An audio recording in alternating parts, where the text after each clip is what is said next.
अस्सलाम वालेकुम फ्रेंड्स, कैसे हैं आप? उम्मीद है आप सब लोग जो है वो बिल्कुल फिट फाट होंगे, बिल्कुल जो है वो आप खैरियत से होंगे।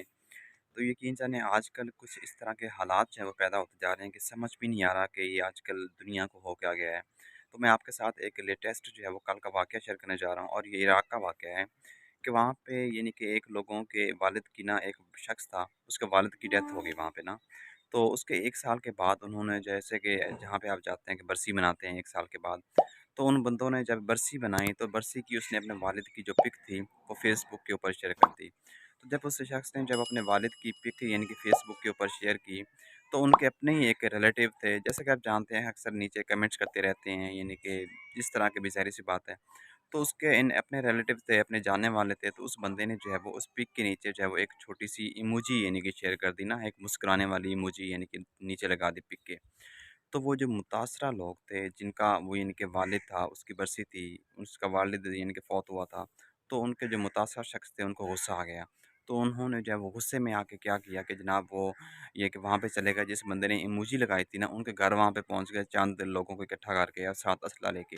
तो वहाँ पे जाके जो है वो उन्होंने फायरिंग कर दी और जिस बंदे ने इमोजी लगाई थी, उसको भी कत्ल कर दिया और इसके अलावा 1-2 और बंदे भी थे, उनके जो वो ज़ख्मी हो गए। तो समझने से बाहर ये है कि जिस बंदे ने इमोजी लगाई थी ना, वो वैसे एक अनपढ़ बंदा था, एक तकरीबन जाहिल समझ लें, बिल्कुल भी एक अनपढ़ बंदा था, उसको नहीं पता था इतना। चलिए अगर उससे ये गलती हो भी गई थी, तो इसका मतलब ये तो नहीं था कि आप जाके वहाँ पे फायरिंग कर दें और उसको कत्ल कर दें। आजकल हमारे मुआशरे में बर्दाश्त नाम की चीज़ ख़त्म होती जा रही है।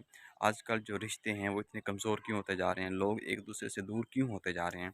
अदम बर्दाश्त की वजह से कि हम किसी की बात को बर्दाश्त करना गवारा नहीं करते। हम किसी की छोटी-सी गलती को बर्दाश्त नहीं करते।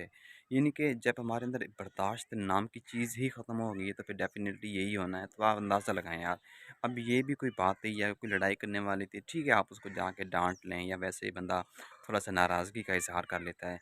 लेकिन आपने वहाँ पे जाके जो है फायरिंग कर दी, वहाँ पे उस बंदे को ही कत्ल कर दिया, तो ये एक इंतहाई नामुनासिब हरकत है।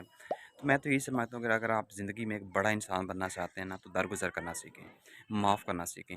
अगर आपके अंदर ये माफ़ करने वाली सिफ़्त नहीं है ना, तो आप ज़िंदगी में कभी भी आगे नहीं बढ़ सकते और कभी भी ज़िंदगी में आप जो है एक बहुत बड़े इंसान और बहुत अच्छे इंसान नहीं बन सकते।